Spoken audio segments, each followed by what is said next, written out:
Hey everyone, welcome to this live stream, Optimize Your Energy for High Performance, hosted by Grow with Google. For those of you who don't know, Grow with Google helps people grow their skills, careers, and businesses by offering free digital skills, trainings, and tools. I will start by introducing myself. I'm Basim, one of the instructors here at Grow with Google, and I'm so excited to have you here with us today. So today we're going to discuss the best practices for balancing your energy to manage our stress and increase our productivity. So now, before we actually start, I'd like to take a minute to open a file that you will need and want to try an activity later in today's presentation. So take a look at the resources section below the video player. Click to open the file called the Energy Audit Activity. You'll need to use your Google account to open this file. If you don't have one, of course, go to google.com, then click Sign In, then click Create Account, and follow the prompts from there to create one. So I'll give you a few moments if you don't have one to get that started. And then once you're signed in, click on any one of the links to open the activity file. And you'll be prompted to make a copy. The copy will automatically be saved to your Google Drive. So there may be a lot of you that are actually trying to open this file at once. So if you can't open it right away, please give it a few minutes, refresh your page, and then try again. Don't refresh this page, but refresh the page for the resources. So if you need more time, no worries. If you're actually watching the recording of this, you can, of course, pause the video and then start watching the presentation as soon as you are ready. All right, so in this workshop, I'm actually being joined by my co-instructor, Anna. Later on, I'll pass it off to her to answer some of your questions live at the end of the workshop. If you have any questions that you'd like her to answer, be sure to use the Q&A section below the video player by clicking the blue button that says Ask a Question. We'll choose those top voted questions, so make sure to upvote your favorites. And if we don't get to answer all of your posted questions, our team will reply directly in the Q&A section shortly after the virtual event concludes. We also encourage you to use the chat feature for any comments you may have, and also to engage with other attendees who are watching the workshop. So this chat will be available to those who opt in and can be found directly to the right of the video player on your screen. And if you'd like to access the additional resources for this class, check the resources section below the video player to the right-hand side. This also includes a copy of today's presentation. You'll also be able to access a replay of this virtual event in the future by clicking On Demand on the Grow with Google On Air homepage. Also, don't forget to post and share on social using hashtag #GrowWithGoogle. And finally, you also have the option to turn on YouTube's closed captioning to follow along. To do so, click the closed captioning button directly on the video player on your screen. All right, let's get started. With many of you working from home and managing extra stress, it's more important than ever to balance the energy you do have, manage what's happening with your mind, and master your time to optimize productivity with all these extra duties. So in today's workshop, we're going to focus on some ideas that can help you to improve performance and increase productivity by balancing your energy, managing your mind, and of course, mastering your time. But before we get started, some of you might be feeling this way today. Maybe you have fewer social obligations and more time to be productive. Perhaps you feel like you're getting more done working from home than you ever did have in the office.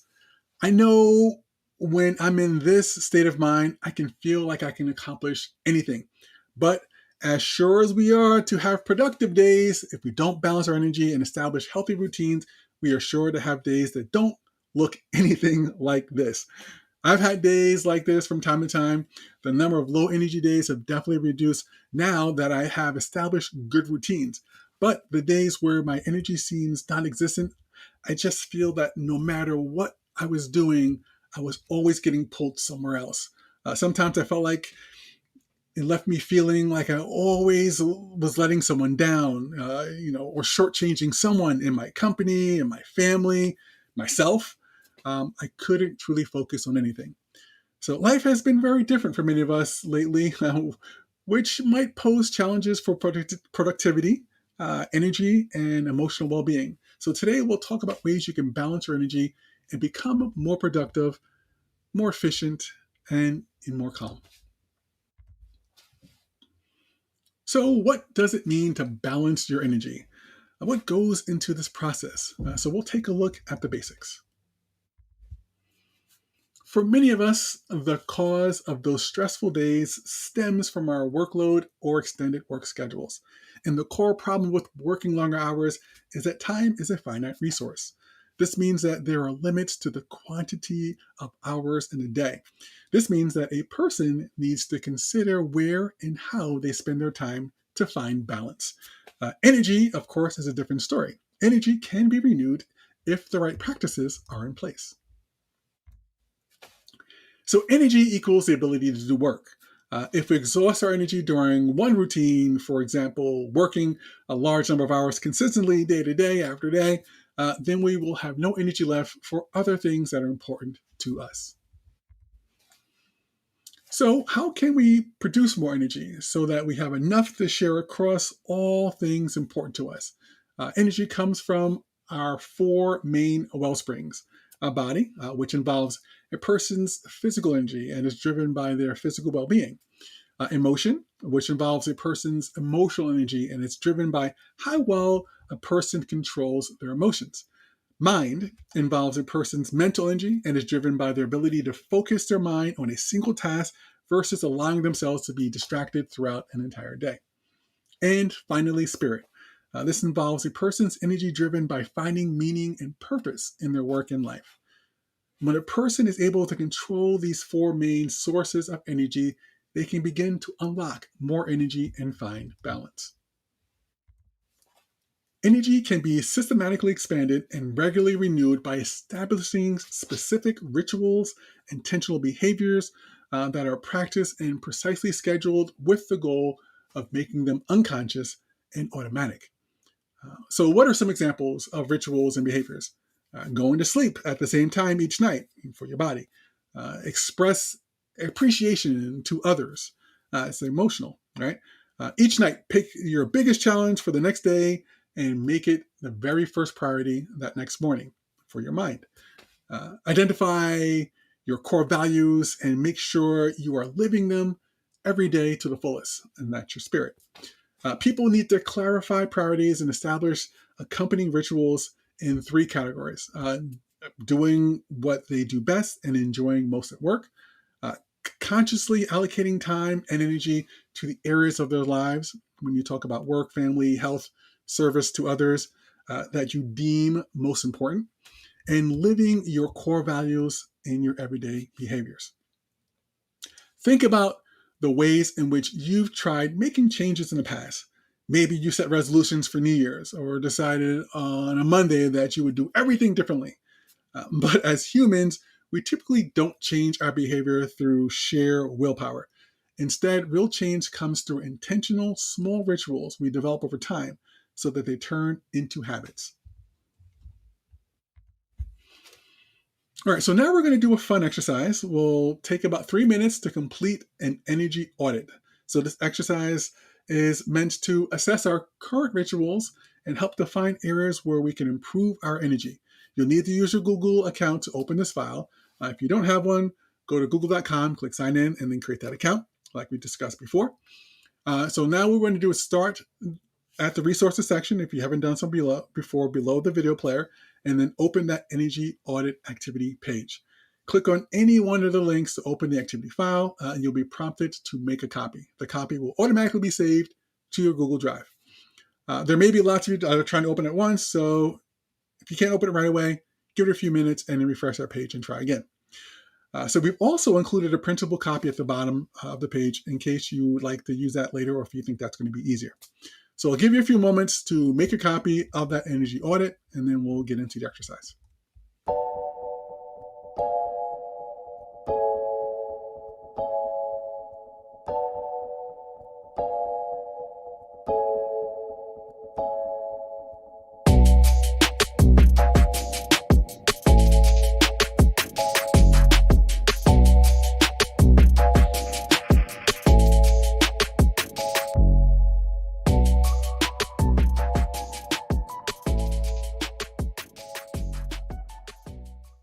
All right, so now I want you to read each question and answer true or false. The energy audit tool will automatically calculate the total score for you. Once we have your score, we'll review that score and how it applies to your energy balance. If you're, of course, not using an online template and you're using the printed or PDF version, just grab a pen and paper to answer the questions on your own. So read each of the 20 statements on this screen and then write down true or false for each one. I'll give you 3 minutes to complete the activity.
Okay, so now let's discuss the results. There are 2 ways to review the results of this audit. The first way is by individual category, so body, emotion, mind, and spirit. And the other way is by total across the 4 categories. So let's start with an individual category. Each category has 5 questions. A higher score suggests that you may want to take some steps towards balancing your energy. For example, if you answered true for the 3 questions in a single category, the key that you may have a significant energy deficit. If you answer true to 4 questions, you may be facing an imminent energy crisis. Don't stress over the terminology, just trying to give you somewhere to look at. So now let's look at the overall picture. Add up your total score across all 4 categories. On average, most people answer true to about 8 to 10 questions, meaning that you're doing such things like skipping breakfast, failing to express appreciation to others, struggling to focus on one thing at a time, or spending too little time on activities that give them a sense of purpose. So review your total score and compare it to the key in the second column. If your score is anywhere from 8 to 10, you're like many people, running the risk of moderate to significant energy deficit. This exercise may help you to get some insight into areas of your life where you can make changes that will help you improve your well-being and productivity. So let's revisit our 4 scores of energy and discuss some tips for establishing healthy routines. All right, so number 1, body. Major areas that contribute to our levels of physical energy include sleep, nutrition, and exercise. Examples of routines that help us to improve include constant movement, healthy eating, getting fresh air or sunlight regularly, taking a nap or closing our eyes, and breathing deeply. We can also start to improve our physical energy levels by taking breaks every 90 to 120 minutes at a minimum. You can get significant benefits by completely disengaging from work, even for very short periods of time. The value of such breaks is grounded in our physiology. Ultradian rhythms refer to 90 to 120-minute cycles during which our body slowly moves from high energy states into a physiological dip. Towards the end of each cycle, our body begins to crave a period of recovery. The signals include physical restlessness, things like yawning, hunger, and even difficulty concentrating. But many of us ignore those signs and keep working. The consequence is that our energy reservoir, our remaining capacity, burns down as the day wears on. So intermittent breaks for renewal results in higher and more sustainable performance. The length of renewal it's less important than the actual quality. It's possible to get a great deal of recovery in a short amount of time, as little as several minutes, if it involves a ritual that allows you to disengage from work and truly change channels. That can range from simply talking to a friend or a colleague over video chat, or anything. So as long as you're talking about something other than work, you can even listen to music, walking up and down the stairs, or even getting outside for some fresh air. Uh, Many of you are still actually working from home. You may not take intentional breaks during the day like we may have actually done when we were in an office environment. So developing habits around breaks or making the efforts to become more aware of the times of day when your body craves recharging can help you to avoid burnout during a stressful time. So think of a safe space where you can get access to your physical renewal, like walking around your backyard to get some fresh air, or just even hanging out near a window. Music, meditation, a healthy snack, or an afternoon tea can bring a relaxing break when you're at home.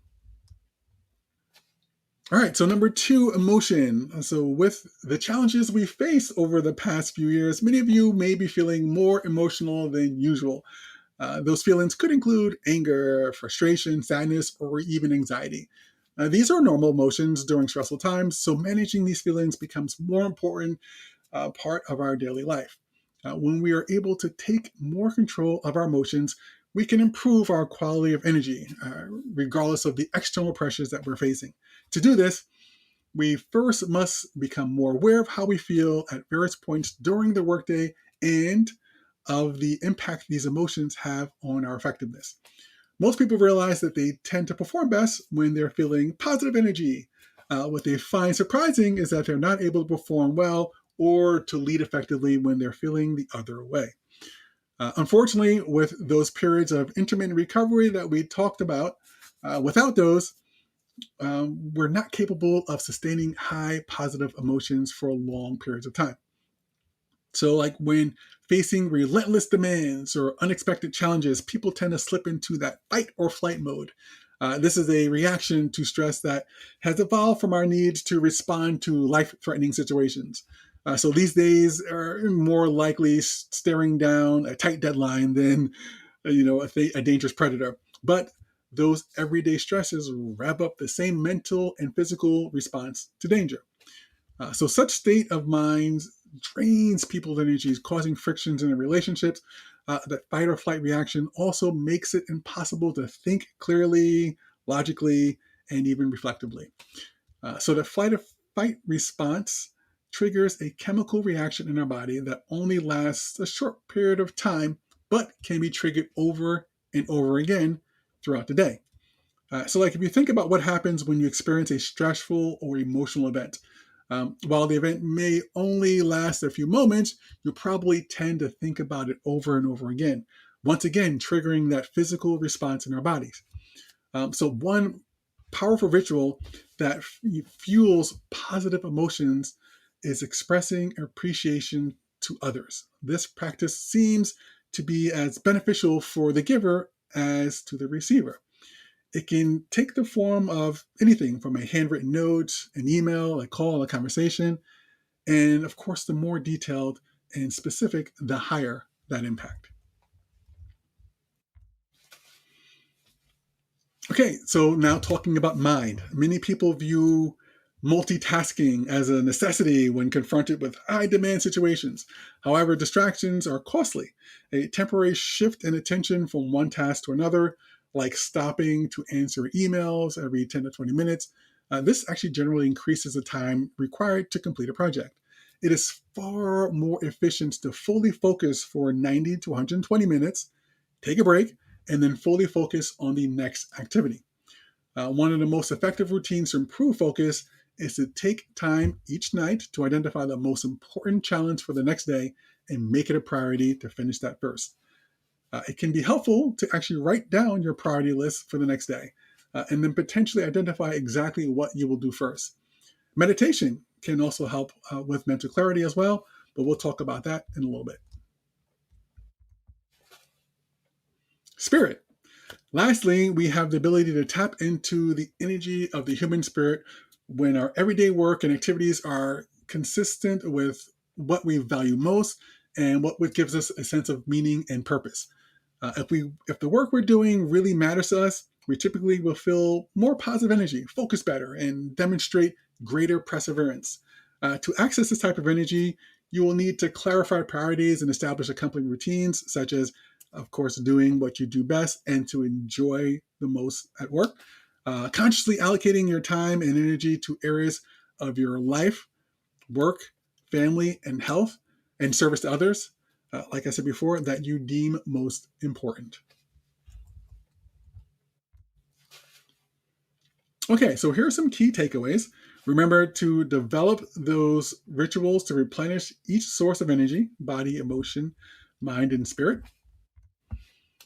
Use breaks wisely. We often recognize that we need to take time away, right, from like intense periods of work, but then we choose to check email or social media.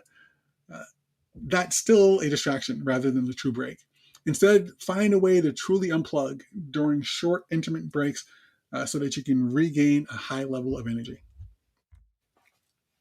A third is finding your ultradian rhythm. When you start to feel distracted or tired, remember to renew yourself in a physical way. Move around, get some fresh air, take a few deep breaths. Next, I want to talk a bit about managing your mind. So, a study shows that 47% of the time, people are thinking about something other than what they are currently doing. They may sit at a desk thinking about past or future vacation or go over a stressful event that they are dealing with outside of work, right? And while daydreaming may be considered an escape, a study from Harvard University found a wandering mind causes unhappiness. Instead, researchers found that people were happier when living in the moment. Fortunately, you can train yourself to keep your thoughts from wandering and become more productive as a result.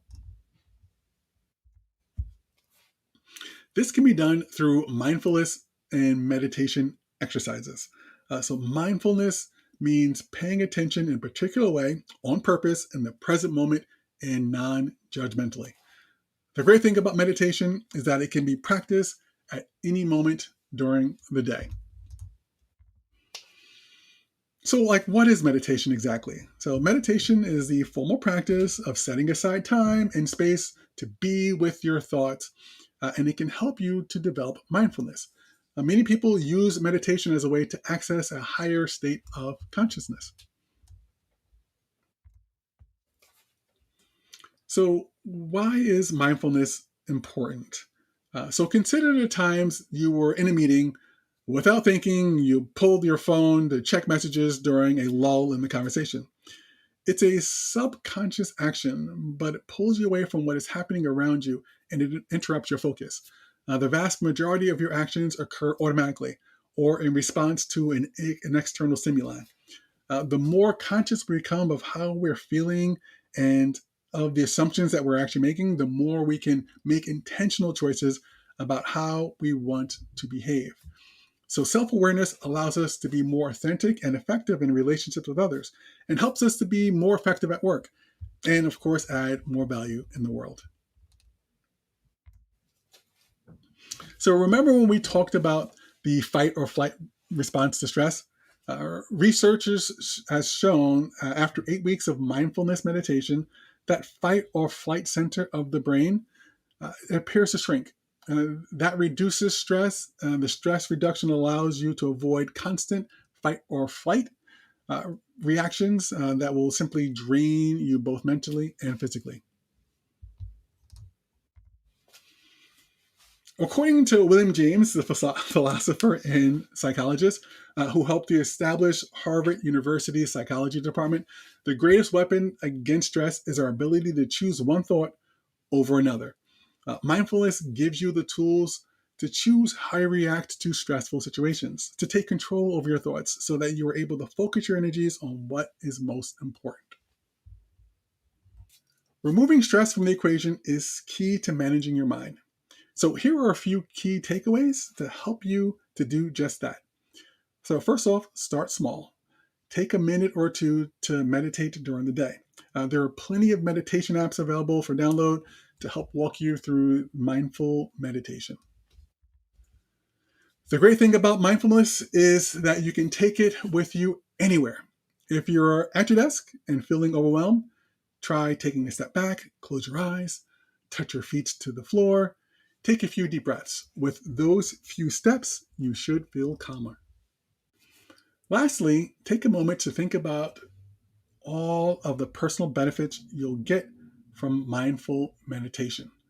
You will feel better equipped to handle stressful situations. You'll have increased focus and energy.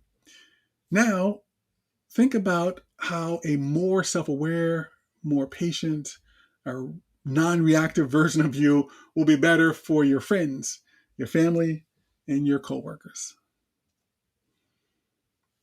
Next, I want to talk a bit about mastering your time. A 2019 study by Future Workplace Study commissioned by Poly showed that 9 out of 10 people get frustrated by distractions in their office workspace environments.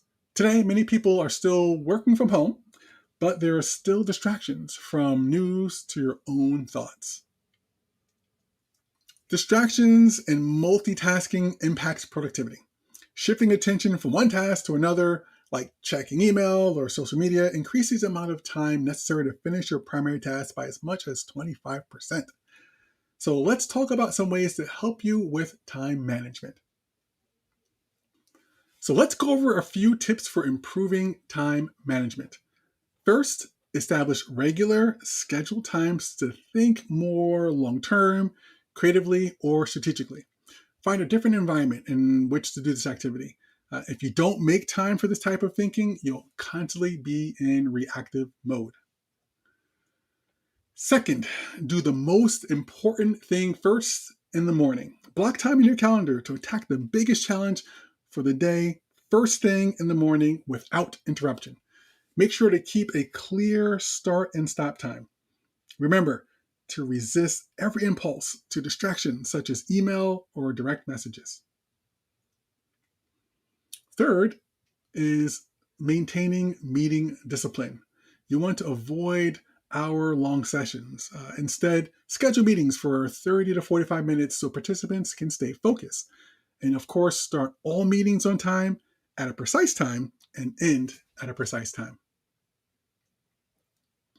So one way to ensure you stick to these tips is to start the day with a full calendar. Divide your calendar up into 3 sections.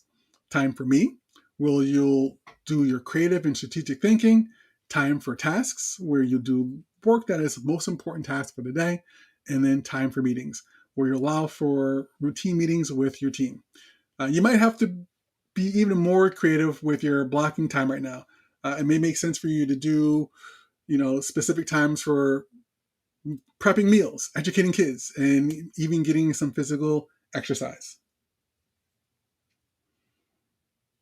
All right, so a few additional considerations that we did not discuss today, but are worth mentioning and go a long way to support your physical and mental health and to help you achieve higher levels of performance. So these include experimenting often, trying out different routines until you find something that works best for you. Remember, start small and gradually work your way into an established routine that supports your energy and your productivity goals. Per today's instructions, don't be too hard on yourself and forgive yourself quickly. Project deadlines or monthly goals may not always be met. However, the time spent thinking about those things from a negative standpoint can impact your energy levels. Instead, motivate yourself and your others on your team with positive reinforcement. This can help, of course, improve your emotional focus, and you will soon find renewed energy to help you reach your next goal. Finally, remember that perfection is not required. In fact, imperfections in the process can often serve as a means to help you define perfection.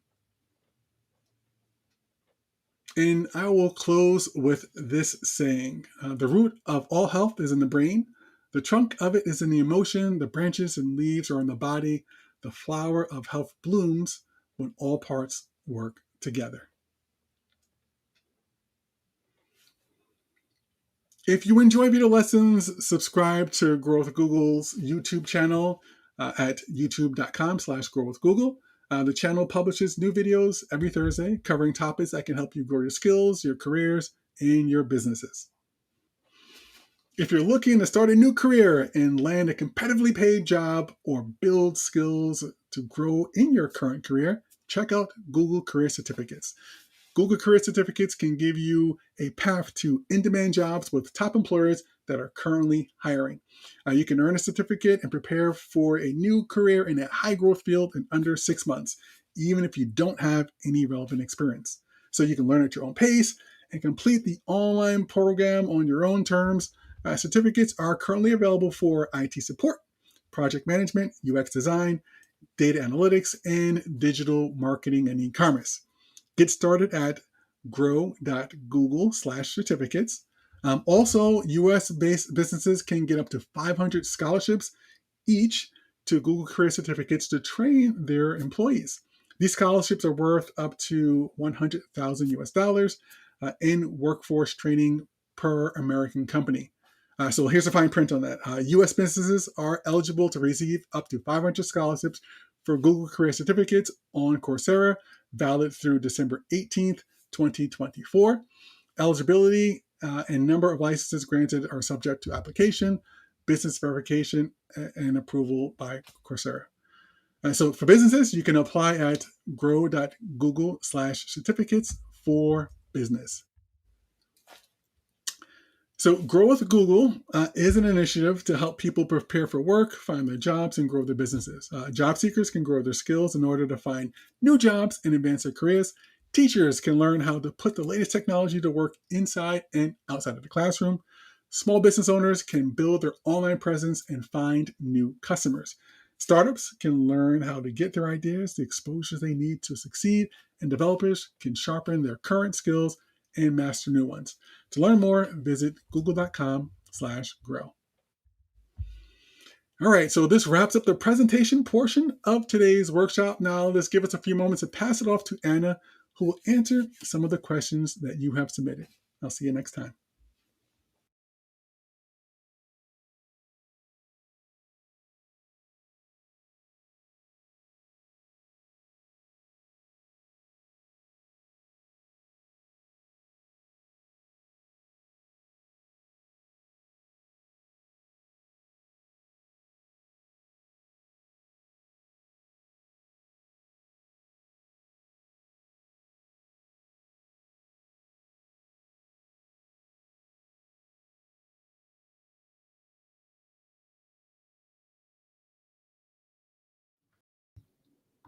Hi, everyone. I'm Anna, and I'm excited to answer a few of the questions that you've asked throughout the session. And as usual, we received quite a few of them. Remember, if we don't get to your question, we'll go back and answer all of them on the Grow with Google On Air page below the virtual event shortly after it concludes. All right, our first question comes from Clark. Clark asks, what is the best way to create better habits? I love this question.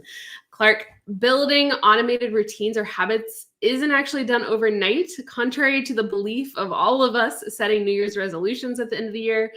The best way to create a new habit is just to start really small. If you'd like to start going to the gym, for instance, before work every day, maybe you start that habit by first just getting in the habit of waking up earlier. That can be challenging itself.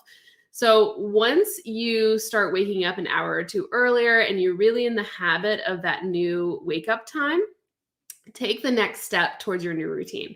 Maybe it's just as simple as changing into your workout clothes and walking past the gym. And then you go to the coffee shop down the street and you reward yourself with a nice cup of coffee. Something like that to really get yourself in the routine and create that reward system so that it doesn't feel so overwhelming to change all these elements of your routine just to implement this new habit. Doing or changing too much in a small amount of time can often set you up for failure because your body just really needs time to adjust to those changes. Okay, my next question comes from Cindy. Cindy says, I've become totally dependent upon my morning coffee and sometimes soda to get my day started and have any sort of morning energy. Is there a way to fix this? This is a problem that so many of us have, and feeling totally dependent on caffeine to function in the morning is just a reality, but it's really not the best thing for you or your body. So if you'd like to reduce your intake of caffeine and find other ways to optimize your energy in the morning, you can again start really small by first reducing that caffeine intake and starting those small habits to increase your energy in other ways. I don't recommend going cold turkey on caffeine. It could make you feel really bad for several days or a week. So instead, maybe if you make your coffee at home, try switching to half decaf and half regular, or maybe you have 3 cups at home and start with 2 cups. So that it can make that reduction in your caffeine a little bit easier on you and your body. Also, you want to start small with testing little things that could increase your energy in the morning as opposed to depending on caffeine for that. For instance, a high protein breakfast is a really great way to get started in the morning. So is a brisk walk. So let's say you want to implement that routine. Maybe you need to wake up 30 minutes earlier. So you need it because you want to implement that new routine of taking a walk in the morning. Just start waking up 30 minutes earlier for the first week or two. Once that feels easy, start implementing that brisk walk and you're going to feel much more energized, even if you're not drinking caffeine. So as your body becomes less dependent on that caffeine, you'll also be able to maintain your energy levels a bit easier over the duration of the day, as opposed to that high energy feeling. And then when the caffeine sort of wears off, having that full energy crash. Trust me, I'm speaking from someone who knows, because I went fairly cold turkey on caffeine maybe a couple years ago now. I'm able to maintain a steady level of energy throughout the day much easier. I might not have the crazy high energy that comes right after you've had that cup of coffee, but I also don't have the crash that comes with it. So it's much steadier over time. Okay, my next question comes from Greg. Greg asks, what can you say about changing your environment even when working from home? I get energized by changing where I work, but that's really hard in my limited space. Hey, Greg, changing your work environment from time to time can actually aid in re-energizing your body and your mind. But having a dedicated workspace that you start out with is also important and helpful to your productivity. Now, when you're trying to move to these different spots to re-energize yourself, moving to a place like a bed or a couch is probably going to have the opposite effect. So make sure that you're looking at spaces that will actually aid in productivity. If you're constrained by space, try getting up just to stretch. Maybe take a quick walk around the block. Close your eyes for several minutes, do kind of a mindful meditation. Maybe just listen to your favorite song or two. These breaks can really help refresh your brain and aid in that re-energizing, just as much as getting up and switching around your workstation. Hopefully that helps. My next question comes from Hugo. Hugo asks, is snacking a healthy way to take breaks? What are some healthy snacks that boost energy? Whether you're going to a break room or you're just snacking at home because you work from home, this is kind of a common work culture, is getting up and taking snack breaks or coffee breaks during the day. So snacking can absolutely be a healthy way to take breaks. We recommend avoiding some of the oil and fat-rich foods like chips, ice cream, French fries, those sugar, really high sugar snacks as well, like the donuts and the cakes that often end up in an office break room. Healthy snacks can include fruits and vegetable sticks, think celery and carrots, as well as high protein snacks like nuts. There's a lot of information from nutritionists online that can guide you to healthy snacks. But if you're looking at the screen while you're taking a break, it's probably not going to have the same effect as physically getting up from your seat. Your eyes need a break, your body needs a break. So try to incorporate some movement with the snacks as well. Maybe you're just kind of taking walk around your block, or even just pacing around your office a little bit while you're having that snack. Okay, my next question comes from Kevin. Kevin asks, how do I know how much time to spend on meditation? Meditation can be one of those areas that feels a little overwhelming and a little woo-woo for people that have never meditated before, but this is a great question, Kevin. There's no concrete answer to this question because when it comes to meditation and mindfulness, it's really just about your journey. If you need guidance, there are definitely apps available out there with free trials that will guide you along this journey from maybe your first minute of mindful breathing all the way to your first hour.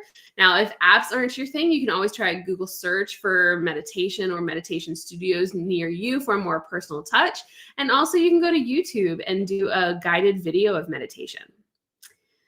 My next question comes from Nico. Nico asks, I feel like I'm more productive at night. So how can I take advantage of that during normal work hours? I totally understand this, Nico, because I'm the same way myself. But what I encourage you to do is to ask yourself why you're more productive at night. It could be part of your normal rhythm because some of us just tend to get those creative juices flowing at night. But it may also just be that you have that focused time at night that allows you to be more productive. Remember, Basim talked a lot about focusing on one task at a time and trying not to multitask. Late at night, you're just not as distracted by the constant emails, text messages, notifications coming up on your screen. So ask yourself, how can you create that environment during normal work hours? Try marking yourself as do not disturb if you're using tools where maybe people like Google Chat, people can chat with you. Try putting your phone away or shutting down other websites, maybe social media platforms or any applications that have notifications that pop up on your screen. Try to create that quiet environment you have at night. I know it's not possible all day because people do need to get a hold of you at work for the most part, or friends and family need to get a hold of you. But let's say you want to set aside an hour to do some really deep work on a project. Try to kind of unplug from everything around you during that hour so you can do some really focused, intentional work, and you're going to have a lot more energy around it and a lot easier time focusing on that work. Okay. My last but certainly not least question comes from Max. Max says, I'm on a full-on energy crisis. Where do I start? So Max, you're probably talking about your quiz results on a quiz that we went through today. So many of us take that assessment and realize, oh my gosh, I'm in a total energy crisis. I don't even know where to begin. And that in itself can feel really overwhelming. So let's start with the basics. Let's start with just very simple necessities and small wins. Your energy will really suffer if you aren't able to get enough of the things your body just needs to function. Things like sleep and adequate nutrition. Think about how you can add an extra hour to your sleep schedule. Maybe that means reducing TV time, maybe like cutting off one show that you like to watch, even though I know that's a little painful to do, or maybe just cut down on the amount of time you're scrolling through social media.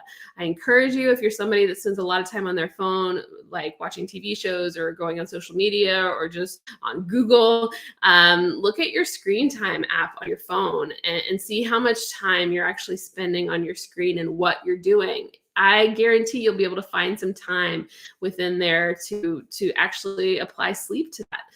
Now, if the problem is that you're having trouble sleeping, make sure take some of these steps to make sure you're setting yourself up for success to get good sleep. So make sure you're in a cool, dark place. Also, reduce your interaction with screens before bed. So many of us lay in bed at night when we're trying to fall asleep and we're scrolling on our phones. That blue light is actually causing you to stay awake. So try to, if you can, a couple hours before bed, set those screens aside or get some blue light blocking glasses so that you're not kind of stirring everything up in your mind right before you're about to go to bed. On top of that, what are you putting in your body? Ask yourself that. If you're not eating to fuel your body, you may be struggling because your body doesn't have the nutrition that it needs to generate more energy. Ask yourself if there are ways that you can get nutrients, protein, and hydration into your diet. It might feel overwhelming, but you just need to start with the small things. Try not to do everything at once, like every type of habit creation we've talked about today. So that means it could just be an extra 30 minutes of sleep, or maybe just a few extra glasses of water during the day.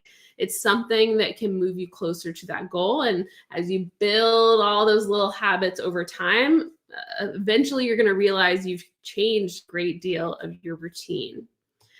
Okay, that is it for questions today. Thank you all for joining us for Optimize Your Energy for High Performance. Both me and Basim's favorite class. Hopefully everyone learned something new.